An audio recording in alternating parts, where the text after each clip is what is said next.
جو بندہ گناہ کرنے کے بعد سچی توبہ کرتا ہے اس کے گناہوں کو نیکیوں سے تبدیل کر دیا جاتا ہے۔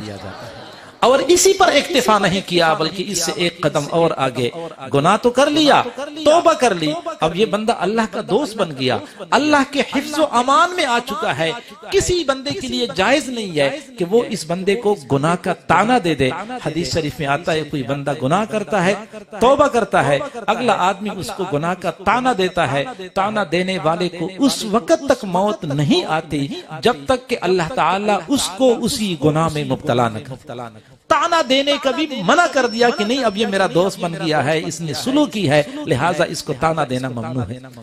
صحیح بخاری شریف کی روایت ہے، حضور صلی اللہ علیہ وسلم نے فرمایا کہ قیامت کے دن اللہ تعالیٰ ایک گناہگار کو بلائیں گے، اپنے قریب کریں گے، پھر اپنی ستاری کی چادر اس پر ڈالیں گے۔ نحمدہ ونصلی علی رسولہ الکریم، اما بعد فاعوذ باللہ من الشیطان الرجیم، بسم اللہ الرحمن الرحیم۔ قل یا عبادی الذین اسرفوا علی انفسہم لا تقنطوا من رحمت اللہ ان اللہ یغفر الذنوب جميعا انہ هو الغفور الرحیم۔ صدق اللہ العظیم وبلغنا رسولہ النبی الکریم ونحن على ذلك لمن الشاهدين والشاكرين والحمد لله رب العالمين۔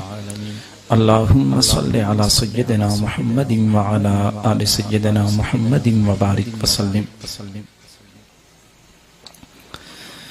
اللہ رب العزت کے دو صفاتی نام ہیں، رحمان اور رحیم، دونوں رحمت سے نکلے ہیں، لیکن دونوں میں تھوڑا سا فرق پایا جاتا ہے۔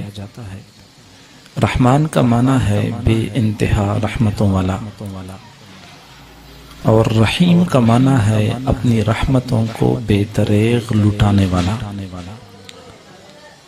کسی بندے کا مالدار ہونا اس کی ایک صفت ہوتی ہے، مال کو بے دریغ خرچ کرنے کا جذبہ رکھنا یہ بندے کی دوسری صفت ہوتی ہے۔ اسی طریقے سے اللہ تعالیٰ کی ایک صفت تو یہ ہے کہ وہ بے انتہا رحمتوں والا ہے، اور اس کی دوسری صفت یہ ہے کہ وہ اپنی رحمتوں کو بے دریغ لٹانے والا ہے۔ دنیا میں ہم دیکھتے ہیں کہ اگر بیٹا نافرمان ہوتا ہے تو والد ناراض ہو جاتا ہے، ناراض ہونے کے بعد والد اپنے بیٹے سے براہ راست بات نہیں کرتا، کوئی بات کرنی بھی ہو تو اپنی بیوی سے کہتا ہے کہ اس کو کہہ دو کہ یہ کام یوں کر لے، اس کو کہہ دو کہ یہ سیدھا ہو جائے، اس کو کہہ دو کہ یہ گھر سے نکل جائے۔ باپ ناراض ہے، اپنے بیٹے کے ساتھ براہ راست بات نہیں کرتا، لیکن میرے اللہ کا معاملہ منفرد اور جداگانہ ہے کہ جب بندے اللہ کی نافرمانی کرتے ہیں، اللہ کو ناراض کرتے ہیں، پھر بھی اللہ تعالیٰ ان بندوں سے براہ راست خطاب کرتا ہے اور ان کو اپنائیت کا احساس دلاتا ہے۔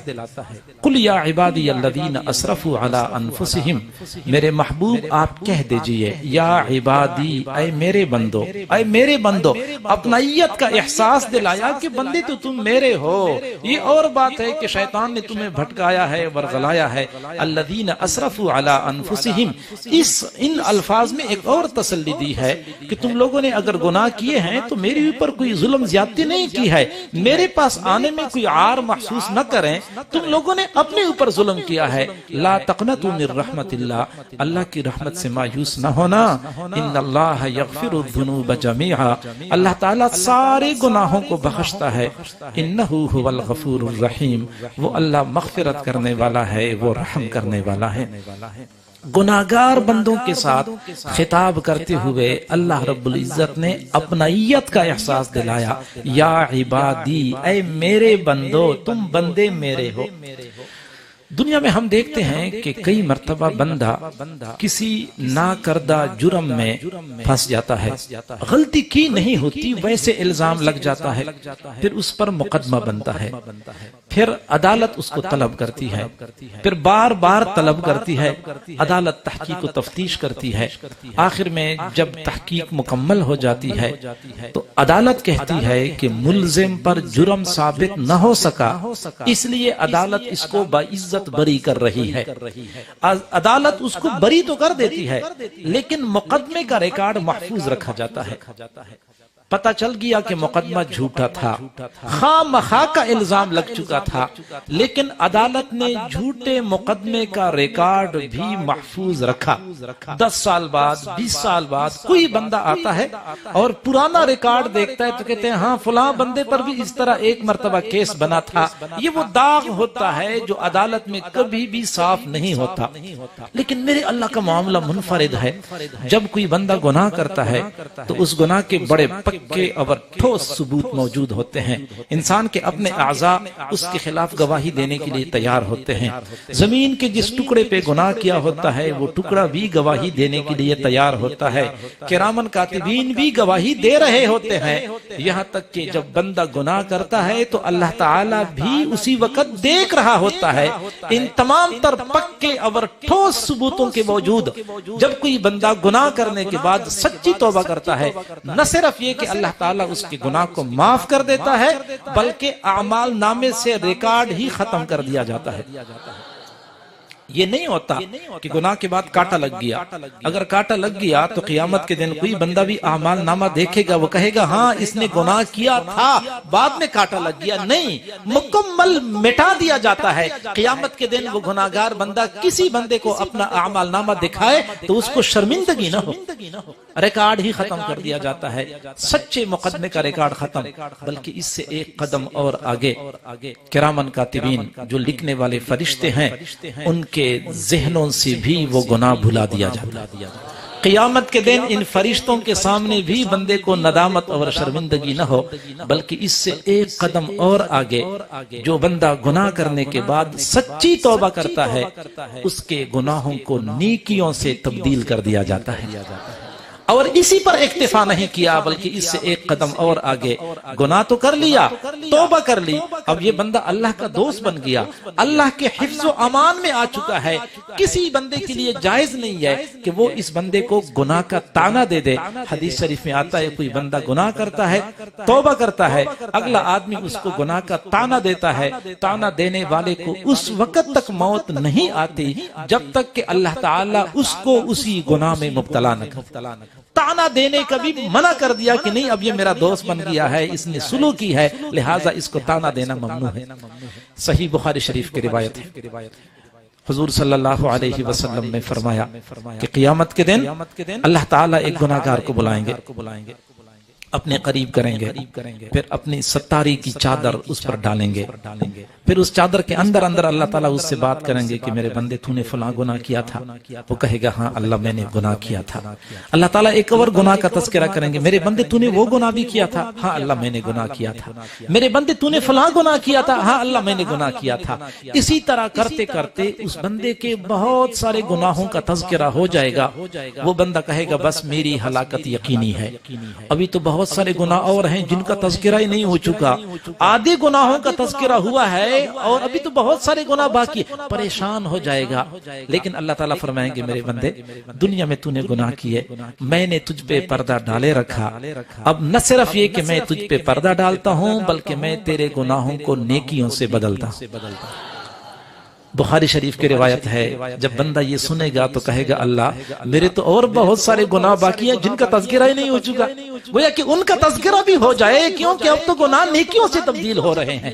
تو گناہگار بندے جب اللہ تعالیٰ کی وسیع رحمت دیکھیں گے تو وہ چاہیں گے کہ کاش میرے گناہوں کا تذکرہ ہو جائے، گناہوں کا تذکرہ ہوتا جائے گا، میرے گناہ نیکیوں سے تبدیل ہوتے جائیں گے۔ تفسیر روح المعانی میں لکھا ہوا ہے کہ جب اللہ تعالیٰ نے حضرت آدم علیہ السلام کو سجدہ کرنے کا حکم دیا فرشتوں کو کہ ان کے سامنے سجدہ کرو، تو شیطان نے سجدہ نہیں کیا۔ اللہ رب العزت نے فرمایا فخرج منہا فإنک رجیم، نکل جا تو مردود ہے، تو نافرمان ہے۔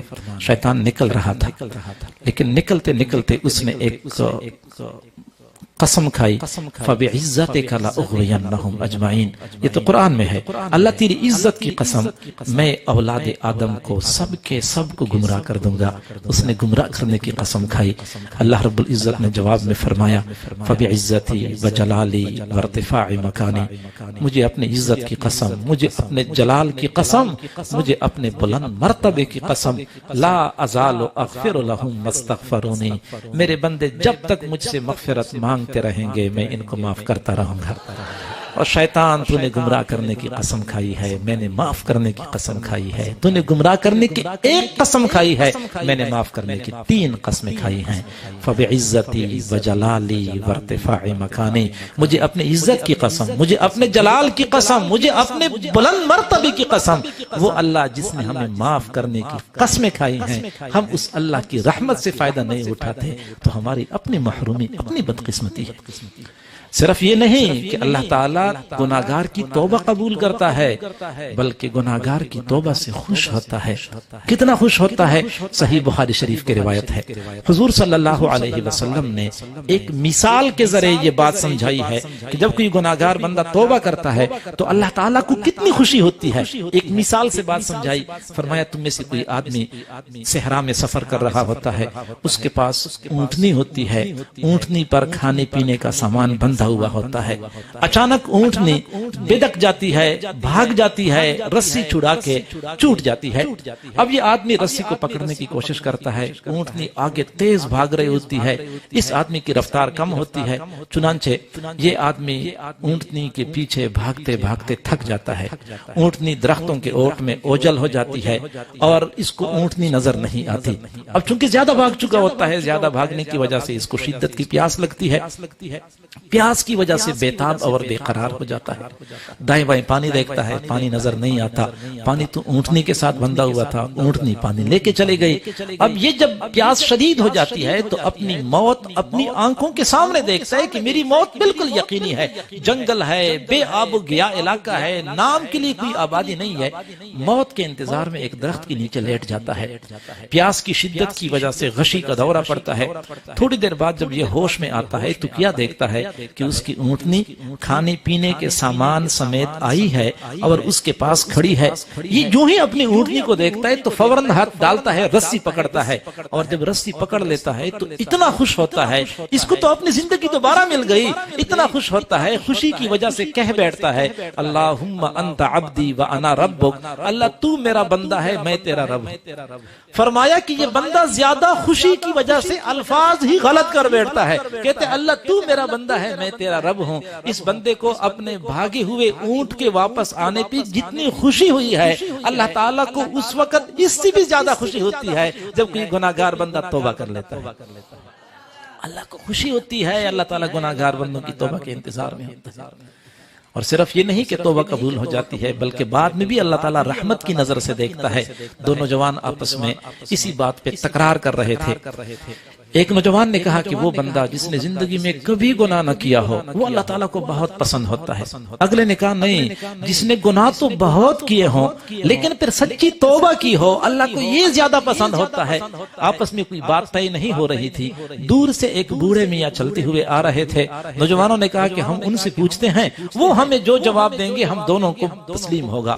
بوڑھے میاں قریب آئے، نوجوانوں نے اپنا مدعا پیش کر لیا۔ ان بزرگوں نے کہا کہ بیٹا میں کوئی عالم تو ہوں نہیں کہ میں آپ کو قرآن و حدیث کی روشنی میں جواب دے دوں کہ کون اچھا ہے کون اچھا نہیں ہے، لیکن اتنی بات ہے کہ میں جولاہا ہوں، کپڑے بنتا ہوں، کپڑے بننے کے لیے لمبے لمبے دھاگے لگاتا ہوں۔ کپڑے کی بنائی کے دوران کئی مرتبہ کوئی دھاگا ٹوٹ جاتا ہے، جب دھاگا ٹوٹ جاتا ہے تو اس کو گھیرا لگا کے میں جوڑ دیتا ہوں، لیکن پھر بھی بار بار اسی ٹوٹے ہوئے دھاگے کی طرف غور سے دیکھتا ہوں کہ دوبارہ نہ ٹوٹ جائے۔ اس سے معلوم ہوتا ہے کہ شاید وہ بندہ جس نے گناہ تو بہت کیے ہیں لیکن سلو کر کے اپنے رب کے ساتھ تار جوڑ لی ہے، اللہ کی خاص رحمت کی نظر ہو کہ میرا یہ بندہ دوبارہ مجھ سے ٹوٹ نہ جائے۔ یقیناً ہم میں سے ہر بندہ گناہگار ہے، کوئی بھی معصوم نہیں ہے، لیکن پھر بھی سمجھدار لوگ وہ ہوتے ہیں کہ گناہ کرنے کے بعد پھر توبہ کرنے میں دیر نہیں کرتے. یہی لوگ اصل سمجھدار ہوتے ہیں. وہ بیچارے محروم القسمت ہوتے ہیں کہ گناہ کرتے ہیں اور گناہ کرتے ہیں، گناہ پہ گناہ کرتے ہیں اور وہ توبہ نہیں کرتے. میں کئی مرتبہ دوستوں سے کہا کرتا ہوں کہ گناہ تو بندے سے ہو جاتے ہیں، لیکن گناہ کے بعد کسی بندے کا بے چین ہو جانا، پریشان ہو جانا اور توبہ کرنے کے لیے بے قرار ہو جانا، یہ اس بات کی دلیل ہے کہ ابھی سینے میں ایمان کی چنگاری موجود ہے. اگرچہ وہ گناہوں کی راکھ تلے دبی ہوئی ہے، لیکن اس کو تھوڑی سی ہوا لگائی جائے، یہ چنگاری دوبارہ بھڑک سکتی ہے، سینے کو ایمان کی حرارت سے گرما سکتی ہے.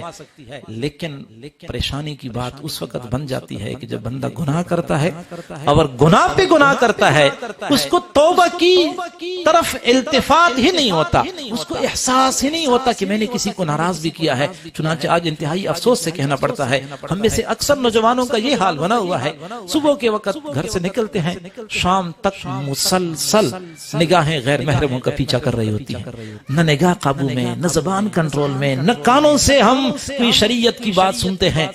اور اسی طرح جب ہم رات کو سوتے ہیں تو سونے سے پہلے 2 گھنٹے 3 گھنٹے سکرین کے سامنے بیٹھ کے تھرکتے جسموں کے تماشے دیکھ رہے ہوتے ہیں، اور دیکھ دیکھ کے ہم تھک جاتے ہیں، اوندھے منہ بستر پہ گر پڑتے ہیں. ہمیں ذرہ برابر احساس نہیں ہوتا کہ ہم نے کسی کو ناراض کیا ہے، ہم نے کسی کی نافرمانی کی ہے. یہ اس بات کی دلیل ہوتی ہے کہ شاید ایمان کی چنگاری بجھ چکی ہے.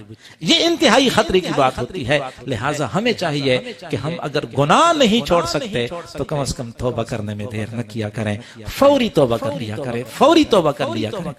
لیکن آج توبہ کرنے میں کیوں تاخیر ہو جاتی ہے، ہم توبہ کیوں نہیں کرتے؟ اس کی 4 بڑی وجوہات ہیں. آپ توجہ فرمائیں، اور یہ ساری شیطانی وجوہات ہیں.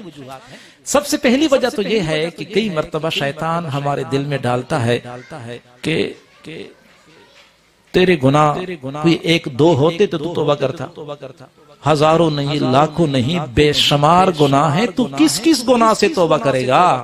گویا کہ تیرے لیے تو توبہ کے دروازے بند ہو چکے ہیں، کس کس گناہ سے توبہ کرے گا؟